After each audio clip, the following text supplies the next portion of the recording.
just not poor, black, uneducated people. They're very well trained people at times. They just want to make art. But I love getting kids in front of things like this. And I sit them down and I say, does anybody see anything they recognize? And it's wonderful watching these kids become very quiet and the hands start going up. Oh yeah, that's a bottle cap, that's a nail, that's a so-and-so. And then I say to them, does anybody have any of that stuff around the house? Oh yeah. I said, they're put together with screwdrivers, with nails. You can get people in your house to help you make these things. We've actually had kids come up and show us their robots. And then what I do, in the beginning, teachers, they're onto it now, but in the beginning they went nuts. I'd say, everybody show me your pointer finger. They show me their pointer finger. And I said, okay. I said, now I know the last two things you were told was, don't touch anything because it's all expensive. And I said, the teacher was half right. It is expensive. But we feel there's a lot of value. And I said, I can see your class that, you're not rowdy. I said, if you touch it, and I learned from my grandchildren, with one finger, you can touch anything in the place. But you have to respect it because it is expensive and we don't want to have it broken. I said, and there's only one other rule, no running. And it's just wonderful how these kids really get into it, and they'll come and they'll bring their parents back and they find that art is friendly and art is all around them. And I'll tell them, what is that? It's a bottle cap. Okay, what is it now? It's a nose, it's a mouth, it's a whatever. I said, this is how the difference between you and me and artists. I said, they see beauty in things that we don't see, that we throw away, so they can, reinterpret something. And it's just a lot of fun. What was the first artwork that you ever bought? The first piece I ever bought? First piece of self-taught art that I ever bought, or first piece of art? Self-taught. It was an armadillo. It was this big armadillo. We just gave it to a friend of ours just recovering from an operation. It's about that size. It was made out of, the tail was one thing, the rest of it was one piece of wood. It was made by a fellow by the name of Leroy Archuleta. And I got it out in Tesuque, New Mexico. So you were just driving, you were on like a road trip or visiting, and then you just happened to see it? Things that just happened to us, it just has worked out. And we were on our way out to Santa Fe on vacation. I said to my wife in the airplane going out there, I said, take a good close look at this place. This is back in 1986. I said, we're going to retire out here. She said, what? You're nuts.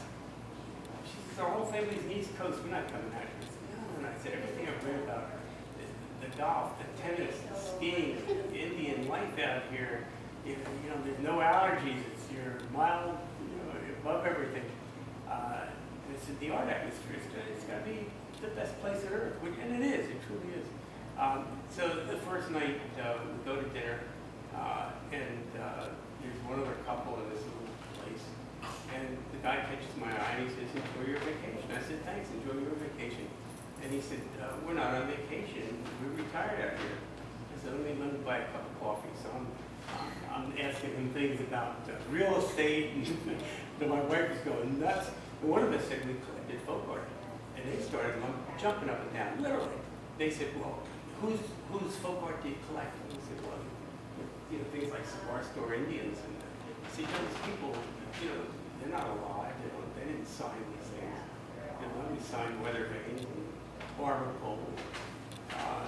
And they said, well, we collect living artists.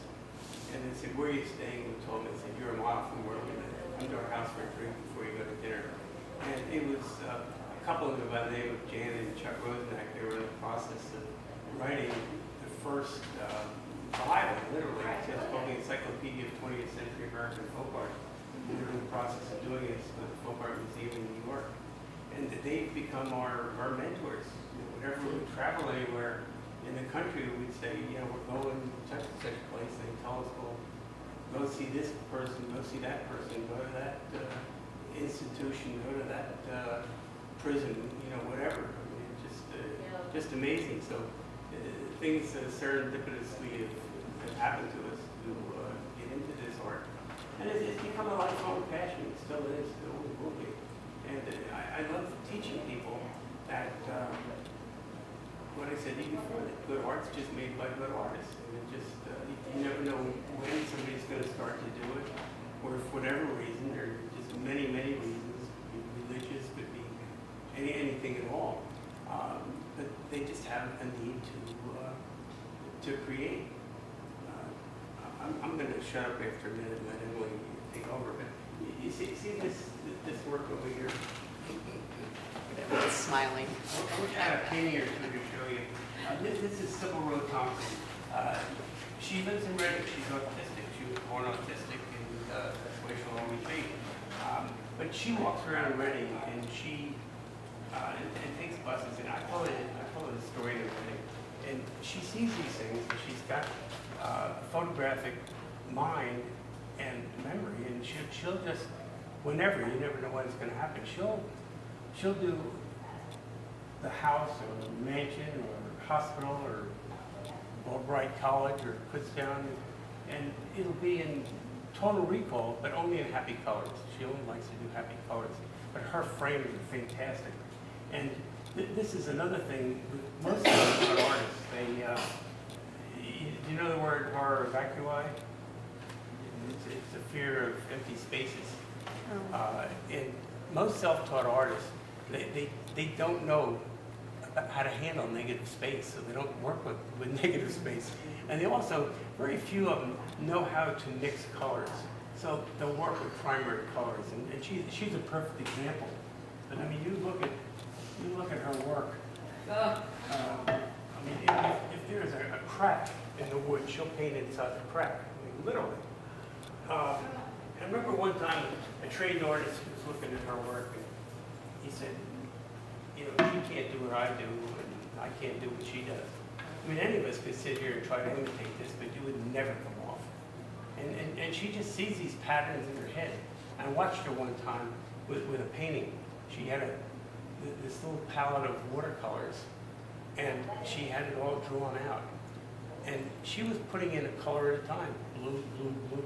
And I realized that the piece was done in her head. It was just a matter of, of putting it down.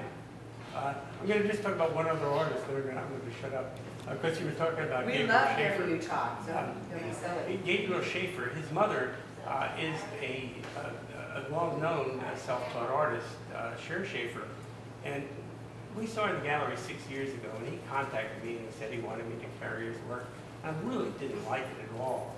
And he had just started that year, and he was really imitating what his mother was doing. And he was asking her all the time, how do you do this, how do you do that? And so he learned a lot about technique. He could, jump up, in his learning with that. But Gabriel has become such a really good artist.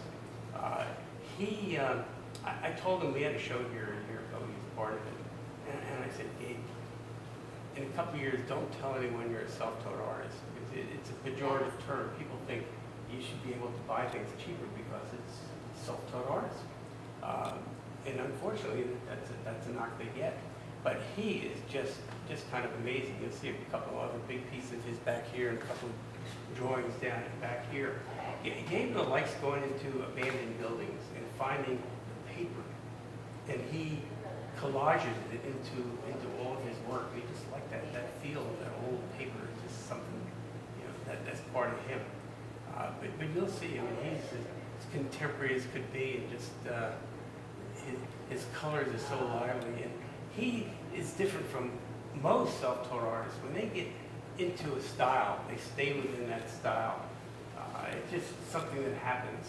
A lot of trained artists, they'll experiment with different things. They'll try different media, they'll do different styles. But the self-taught artists, when they get into their comfort range, they stay within it. Gabriel is totally the opposite. He's doing things in metal now. He's just teaching himself how to do these things, and it's really really quite neat to see.